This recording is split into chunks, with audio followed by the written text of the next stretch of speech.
Okay, today, which was more, dealing cash games or dealing tournaments?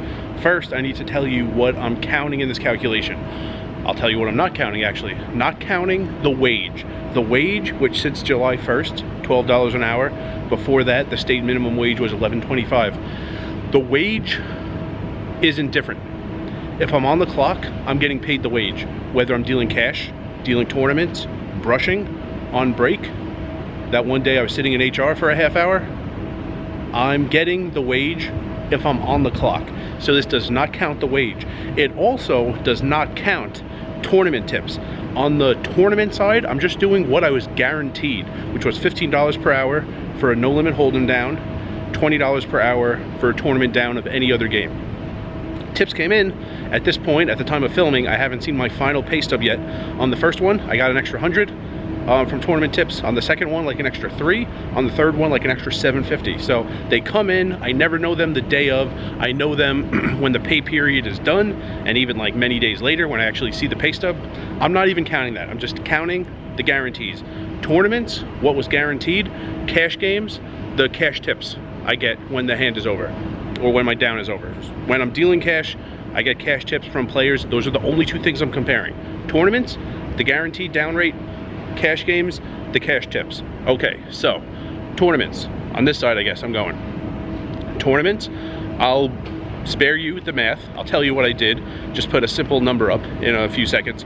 I took all of the downs I had, added up that number, total tournament downs for the summer, and then I multiplied the amount of no limit hold'em downs by 15, because that's what I was guaranteed. I multiplied the mixed game downs by 20, added that number up, those two numbers up, so that's the total amount I got in guaranteed down rates, and then I divided by the number of downs. So $15 for no limit hold'em downs, 20 for mixed games. Of course, the weighted average needs to be somewhere in the middle, and since there were just way more no limit hold'em tournaments and I dealt way more no limit hold'em tournament downs, it's going to be closer to 15 than 20. The number, $16.45. So looking back, now that the summer is over, looking back in time, every time I dealt a tournament down, I got paid $16.45. That's the weighted average for tournament downs for me this summer, 2024, at the Orleans. Now, cash on the other side of the screen, I guess. That was just simple. That was just the total amount of cash tips I got divided by the total number of downs. That number, $15.76. Okay, so there it is. Pre-tax, I got more dealing tournaments than I did dealing cash per down. Of course, it was a higher absolute number in tournaments, just way more hours I was dealing tournaments than cash. It wasn't even, it was fewer than 50 hours they had me deal cash. But this is the data I have. I'm not making up extra data. I'm not deleting any of the data I had. This is the data I have.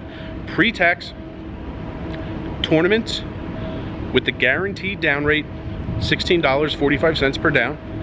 Cash games, cash tips, added up, divided by the number of downs, $15.76. So it's just two numbers, compare them. Tournaments are bigger. I will say, because a lot of people, me included, a lot of people told me cash games would be more, and I even thought cash games would be more on a, you know, per down or per hour basis. My theory is there's just so many Omaha 8 tables in the cash game lineups that it kind of brings the average down. It takes twice as long to get a hand started because you have to give everyone 4 cards, not 2. It also, a lot of hands go to showdown and a lot of pots are split. You don't get nearly as many tips on split pots as you do on someone scooping. I actually had this idea way too late in the summer. I could do this next year, but I thought of it way too late. I thought of separating and tracking my cash game tips by game. So there would be 3 at Orleans, no limit hold'em, Omaha 8. And there was a way to do it because I don't even have a tip box. I was just sometimes popping a cup holder out of an empty table and using that just like on the table, and sometimes just keeping the cash tips like on the table, like on the side of the rack, and taking them with me when I left. But anyway, there was no tip box, so I could have, it's getting kind of windy, trying to get you out of the wind.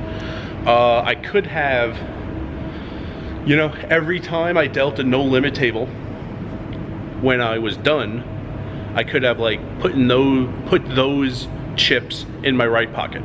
Every time I dealt limit hold'em, I'm finished at the table, take those chips, put them in my left pocket, and every time I deal Omaha 8, I could have taken all those chips and put them in the pack around my waist. And then every time I go on break, just jot down, you know, how many downs and how much money, and then I could have separated tips by game. And my theory, maybe I'll be able to test this next summer, is that it's just, you know, Omaha 8 is a lot less than no limit hold'em. Limit hold'em was interesting because you do get a lot of hands in, but not many 8-16 tables run, and in the 3-6 and 4-8, not a ton of pots get to like max rake. There's not a ton of huge pots. So even though it's often one person winning, you know, it's not a split pot game, you could still have two players with the same hand. But most pots are being won by one player. Still, a lot of pots are just small. I think the least amount of money I ever got in one down dealing cash, there was a 3-6 down, a full 30 minutes I dealt, and I got $3. There just weren't many pots that hand, that down. So I don't know what to say about limit. I don't have like a full thought, but my theory would be a lot more tips in no limit versus Omaha 8, mainly because of how long it takes to get a full Omaha 8 handout, and then beyond that, because a lot of pots are split. But so those numbers, it's, you know, it's close, but one number is bigger than the other. The tournament number is bigger than the cash game number, and I told you these post day 50 videos are going to transition very well. Tomorrow's video is an example using the tip compliance. With the tip compliance, I'm going to go post tax. I'm going to think about which would be more with those numbers after taxes. It gets a little more complicated than I'm going to get into it, but I'm going to do the best I can and set up an example, because time matters a lot. You'll see tomorrow, but for today, pre-tax, which one was more? Tournaments were more than cash. 1645 versus 1576 per down, a down about 30 minutes. And also, this is just like out of curiosity, like looking back and seeing which one was more. It's not like I really had the choice. There were a couple times they said, do you want to go deal cash? And I said yes every time, because that means if I get that question, I am allowed to say no, but that meant that the tournament side was pretty slow, the cash game side was busy, and if I said no, I would have stayed on the tournament side, but then possibly been sent home. That question was an indicator that the tournament side was so slow, they were going to start sending dealers home. So if I said no, yeah, I stay on the tournament side, but then they're going to send a few dealers home at random, and that could be me. I would always say yeah to stay on the clock and keep dealing, and that would ensure that I got a full 8 hours at least, instead of possibly, you know, like 2 to 6 hours or something like that. So it wasn't really like a choice I had. It's not like I walked in every day and they said, do you want to deal 8 hours of cash or 8 hours of tournaments today? It was never something as like clear cut as that. But just looking back out of curiosity, tournaments more than cash. And remember, rice is a spoon food.